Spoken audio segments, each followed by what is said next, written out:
Halo teman-teman ATLM Indonesia. Kali ini kita membahas syarat tenaga mikroskopik dan monef dari malaria di channel ATLM Indonesia. Oke, mari kita simak materinya saja langsung sebagai berikut.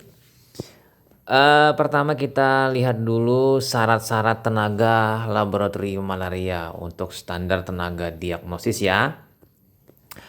Pertama BLK atau Balai Laboratorium Kesehatan atau petugas provinsi atau petugas kabupaten harus menjadi pembina teknis bagi puskesmas dengan kualifikasi minimal D3 atau analis kesehatan atau teknologi laboratorium medik. Syarat pertama ya. Kemudian yang kedua, persyaratan yang sangat khusus. Petugas tidak buta warna. Memang pada saat masuk sebagai tenaga kesehatan memang tidak boleh buta warna. Apabila buta warna tidak bisa menjadi tenaga kesehatan, khususnya ahli teknologi laboratorium medik. Kemudian lanjut kita ke nomor selanjutnya 3. Tenaga tingkat nasional, yaitu parasitologis, ahli di bidang parasitologi, peneliti atau tenaga terlatih lainnya. Sementara untuk tenaga provinsi atau regional, parasitologis juga, akademi analis terlatih, tenaga terlatih lainnya. Ini bisa juga. Lalu tenaga kabupaten itu analis semak terlatih atau analis D3 teknologi laboratorium medik. Nah, bisa juga nanti yang lebih tinggi lagi D4. Kemudian bila tidak ada, nah ini yang paling terendah ya. Tenaga terlatih lainnya, SMU ditambah pelatihan tenaga teknis dengan sertifikat Diknakes. Lalu tenaga puskesmasnya, perawat, SMA, analis SMAK terlatih. Ini adalah persyaratan yang paling minimal. Setidaknya ada untuk menutup kekosongan tidak adanya tenaga yang mengelola atau hal-hal terkait dengan malaria. Nanti kalau memang sudah ada bisa digantikan oleh tenaga kesehatan yang memang relevan, misalnya diploma 3. Diploma 3 merupakan standar tenaga terendah untuk tenaga kesehatan, terutama di bidang laboratorium medik ya diploma 3 teknologi laboratorium medik atau D3 analis kesehatan. Oke, lanjut lagi. Nah, ini teknis pemeriksaan. Metodenya mikroskopi sesuai SOP. Jadi kita bisa melihat mengacu pada modul pelatihan tenaga laboratorium puskesmas. Bahan-bahan atau alatnya itu kaca objek atau mikro slide-nya, ya kan, kaca sediaan ya. Nah, kemudian bak warnaan, slide box-nya atau box slide, mikroskop, paling ideal itu binokuler kalau tidak ada monokuler. Kemudian minyak imersi, bisa yang paling terbaik penggantinya alternatif anisol, walaupun tidak dianjurkan untuk menggunakan anisol. Nah, kemudian ada meja dan kursi kerja, kemudian blood lancet. Nah, cadangan yaitu adanya lensa, lampu mikroskop kalau lampunya rusak atau lensanya rusak. Lalu ada kapas, alkohol 70%, kemudian kertas pembersih lensa. Ini untuk penyediaan logistiknya ya. Nah, sementara untuk reagen itu ada larutan gimsastok, metanol, kemudian larutan buffer, fosfat, pH 7,2, jadi pH-nya diteran 7,2, aquades atau air bersih. Nah, lalu apa setelah itu? Cara penyusunan perencanaan. Perencanaan disusun atas dasar pertama stok alat dan reagen yang tersedia, kemudian jumlah pasien malaria klinis, kebutuhan laboratorium, meliputi alat dan reagen. Nah, kita lihat lagi di sini perencanaan SDM, sumber daya manusianya, yaitu orangnya yang melakukan pemeriksaan. Dimulai dari pelatihan, pemantapan mutu, supervisi, refreshing, dan magang. Jadi ini ada sekitar 5 untuk perencanaan SDN, dimulai dari melatihnya, hingga pemantapan mutunya, supervisi untuk melihat kinerjanya, lalu ada kegiatan refreshing, dan adanya magang. Magang ini penugasan tambahan untuk menaikkan atau meningkatkan kemampuan teknis di bidang malaria. Oke, lanjut lagi kita masuk ke nomor 6. Pemantauan terhadap kemampuan, kegiatan, dan kualitas. Yaitu pertama, tetapkan dulu standar sebagai tolok ukur terhadap apa saja. Yang pertama, kemampuan. Nah, di sini 100% puskesmas mampu melaksanakan pemeriksaan laboratorium malaria apabila memang sudah ada tenaganya satu orang minimal. Saat ini adalah D3 analis kesehatan atau D3 TLM. Kemudian kegiatan yaitu 100% penderita malaria klinis diperiksa laboratorium. Ini idealnya ya, idealnya sebagai tolok ukur.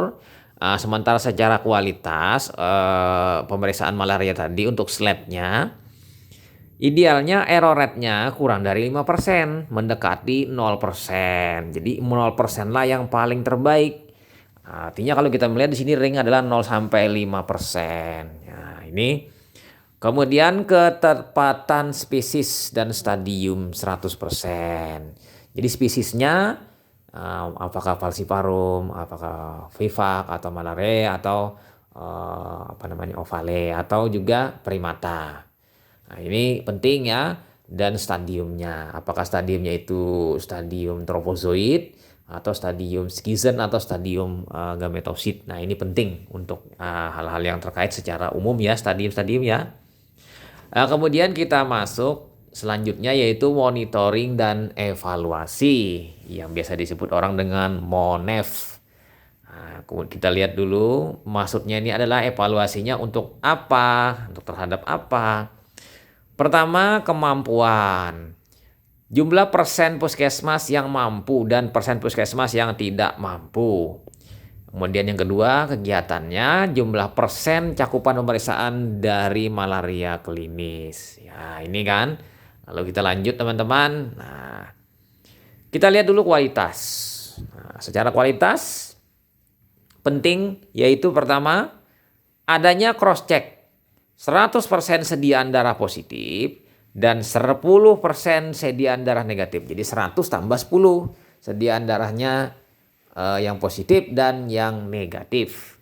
Kemudian error rate-nya kurang dari 5%. Ini ideal. Jadi di bawah 5% itu bagus, apalagi mendekati 0. Kemudian pemantapan mutu internal PMI meliputi uji kualitas sediaan. Ya kan, sediaannya itu dilihat kualitas sediaannya, cara membuatnya yang baik. Kemudian uji kualitas pewarnaan, bagaimana cara teknik mewarnai yang baik sehingga sediaan tidak kotor atau tidak mengalami kerusakan atau tidak ada perubahan dari segi pH-nya atau dari segi yang lain-lainnya, termasuk nanti warna serapan dari inti dan sitoplasma dari parasit. Lalu yang selanjutnya adalah pemeliharaan mikroskop. Penting juga karena ini adalah perangkat yang paling banyak dipakai untuk mikroskopik malaria. Nah, sementara untuk pemantapan mutu eksternal meliputi indeks deviasi, yaitu scoringnya. Nah, udah kan? Nah, ini adalah untuk kualitas. Nah, kita bahas tolok ukurnya. Nah, ini secara umum tolok ukurnya kita bahas satu persatu. Yang A, persentasi jumlah penduduk yang klinis malaria. Tolok ukurnya dengan cara menghitung persentasenya. Jumlah klinis yang ditemukan, yang klinis kan, dibagi jumlah penduduk di suatu desa. Jadi pasien yang menderita demam karena malaria, gejala-gejalanya itu ditemukan kan, dibagi jumlah penduduknya kali 100%. Berarti itu adalah kemampuan kita untuk mendeteksi adanya penduduk yang kena malaria secara klinis. Belum tentu nanti kan positif negatif. Nah, kemudian yang B kita persempit lagi. Tadi kan klinis, secara klinis dia gejalanya saja belum tentu positif atau negatif. Nah, yang B-nya ini persentase jumlah penduduk yang positif malaria, SPR disingkat ya. Yaitu dengan rumus Jumlah sediaan positif yang ditemukan pada kegiatan tertentu, bulan atau tahun, dibagi jumlah penduduk di suatu tempat atau desa atau kecamatan dikali 100%. Ini adalah jumlah penduduk yang positif malaria. Jadi eh, kita sudah memberi slide-nya, misalnya positifnya ada sekitar 20. Penduduk desanya itu mungkin ada sekitar 500, nanti 20 per 500 dikali 100%. Nah, ini contohnya. Kemudian kita masuk yang C-nya, yaitu persentase jumlah puskesmas yang mempunyai laboratorium terhadap seluruh puskesmas yang ada di wilayah kabupaten. Suatu kabupaten misalnya ada sekitar 40 puskesmas. Jadi kita hitung pembaginya itu adalah jumlah seluruh puskesmas 40. Ternyata hanya ada sekitar 15. Ya kan? Berarti berdasarkan rumus ini jumlah puskesmas yang memiliki laboratorium itu 15. Sementara jumlah puskesmasnya itu anggaplah 40 misalnya. Jadi 15 per 40 dikali 100% misalnya. Atau mungkin juga di kabupaten lain ada 16 puskesmas. Sementara yang memiliki laboratorium itu ada sekitar 12. Jadi 12 per 16 kali 100%. Nah, kira-kira seperti itu ya. Nah, ini sudah yang bagian C-nya. Kita pindah langsung ke bagian D-nya ya. Persentase jumlah puskesmas yang melaksanakan pemeriksaan terhadap jumlah puskesmas yang mempunyai laboratorium. Nah, ini puskesmasnya tadi ada sekitar 12 yang memiliki laboratorium, tapi tidak semuanya melakukan pemeriksaan malaria. Nah, ini kita hitung dengan rumus jumlah puskesmas yang melaksanakan pemeriksaan laboratorium, ya kan? Dibagi jumlah puskesmas yang memiliki laboratorium. Laboratorium ada tapi tidak melakukan pemeriksaan. Ini kan lalu dikali 100%. Nah, ini kan. Nah, ini.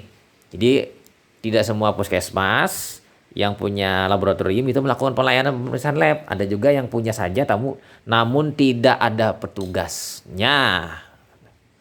Kemudian yang E, persentase jumlah penderita klinis yang diperiksa laboratorium terhadap jumlah semua penderita klinis. Nah, inilah dengan rumus jumlah penderita klinis yang diperiksa lab. Jadi pasiennya itu demam, gejala malaria, ya kan, lalu diperiksa lab. Ya kan, nih anunya, persentase cakupannya dibagi jumlah semua penderita klinis. Jadi ada penderita yang menggigil juga tapi tidak diperiksa lab. Ini dihitung. Ada juga yang menggigil tapi diperiksa lab. Nah, inilah dihitung. Misalnya pasiennya yang kena klinis itu 100, sementara yang diperiksa lab karena klinis tadi ada sekitar 50. Berarti 50 per 100 dikali 100%. Nah, kira-kira seperti itu ya. Nah, kita pindah masuk yang F. Nah, yang F ini persentase klinis malaria yang positif dengan pemeriksaan laboratorium. Jadi secara klinis dia itu mengalami malaria lalu diperiksa positif. Yaitu dengan rumus jumlah penderita klinis yang positif setelah diperiksa lab dibagi jumlah semua penderita klinis yang diperiksa lab. Jadi ada pasien sebanyak 100 orang dengan klinis malaria. Lalu dibuat slide. Dan dari dibuat slide tadi diperiksa. Ternyata yang positif adalah 5. Berarti dari 100 slide tadi 5 per 100 dikali 100%. Misalnya seperti itu contohnya ya. Nah, lanjut lagi ke G. Persentase positif falsiparum dari klinis yang diperiksa laboratorium. Jadi di sini langsung ke spesies ya, falsiparum. Jadi nanti dengan rumus jumlah penderita klinis yang positif Plasmodium falciparum setelah diperiksa lab dibagi jumlah semua penderita klinis yang positif. Nah, ternyata tadi kan ada yang positif 5 misalnya. 5 yang positif dari 100. Nah, 5 ini ternyata ada 2 yang kasusnya adalah Plasmodium falciparum. Berarti 2/5 dikali 100%. Nah, seperti itu persentasenya positif untuk Plasmodium falciparum.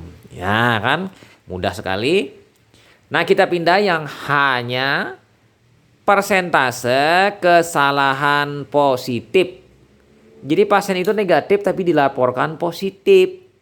Nah, yaitu jumlah sediaan jadi negatif dibagi jumlah sediaan positif yang diperiksa dikali 100%. Nah, jadi ada dugaan sudah kita diperiksa seseorang positifnya ada sekitar 20. Ternyata setelah dikoreksi cuma ada 15 saja yang positif. Yang 5 tadi positifnya palsu. Jadi di sini mencari positif palsu ya. Nah, jadi 5/20 kali 100%. Lanjut lagi kita persentase kesalahan negatif. Ini kebalikannya. Jumlah sediaan jadi positif dibagi jumlah sediaan negatif yang diperiksa. Ada sediaan sebanyak 50 sediaan negatif. Nah, ternyata setelah diperiksa ada 7 yang positif. Berarti ya kan 7 dibagi 50 kali 100%. Ini adalah sediaan yang positif tapi dilaporkan negatif. Oke, lanjut lagi kita masuk ke dari H tadi I, J, sekarang J. Persentase beda spesies. Nah, ini adalah rumusnya. Jumlah sediaan darah kan spesies berubah dibagi jumlah sediaan darah positif yang diperiksa. Jadi yang positif itu ada misalnya 20. Nah, kita 20 acak saja ya. Dari 20 dilaporkan falciparum sebanyak 15. Ya kan? 15 yang benarnya. Sisanya yang 5 itu adalah pipak. Nah, jadi yang berubah ini adalah yang pipak. Jadi 5/20. Seharusnya kan ada 20 tadi harusnya dilaporkan memang falciparum. Ternyata dikoreksi ternyata 5 pipak. Nah, ini rumusnya seperti ini. 5/20 kali 100%. Sementara yang K, persentase sediaan tidak memenuhi standar teknis. Ini mungkin yang persediaannya yang tidak baik atau jelek ya. Jumlah sediaan yang tidak layak diperiksa dibagi jumlah sediaan yang diperiksa. Setelah diwarnai hangus atau rusak atau tidak baik atau secara kualitas itu kotor sediaannya, dibagi jumlah sediaan yang diperiksa. Ternyata yang tidak layak dipakai itu ada 20 dari 500. Jadi kita menghitung 20/500 dikali 100%. Ini kita mengetahui kesalahan dalam hal membuat sediaan yang tidak baik. Ya, ini nanti bisa dibina lagi dengan bimbingan atau tambahan berupa pelatihan atau magang. Nah, itu kira-kira rumus-rumusnya untuk penghitungan persentase. Sekarang kita masuk ke keterangannya. Sediaan tidak layak diperiksa untuk menentukan diagnosa adalah sebagai berikut. Apa saja? Pertama, pewarnaan tidak baik, kotor, buram, dan terlalu asam. pH-nya ya, pH-nya terlalu rendah. pH-nya mungkin 5 atau misalnya 5,5. Nah, ini terlalu asam. Jadi juga ini pewarnaannya tidak baik. Kemudian yang kedua, volume darah yang diambil untuk membuat sediaan darah itu kurang. Kecil diameternya, yaitu diameter plus minus kurang lebih 1 cm. Ini membuatnya kecil. 0,5 cm misalnya. Terlalu kecil sehingga diperiksa tidak ada peluang untuk mendapatkan lapang pandang yang lebih banyak. Untuk memeriksa, jadi peluang untuk mendapatkan plasmodium kecil. Kemudian yang ketiga, pembuatan sediaan darah yang terlalu tebal sekali. Sehingga lapang pandang mikroskop dilihat rata-rata lebih dari 30 leukosit. Terlalu padat dengan cara melihat kepadatan leukositnya di atas 30.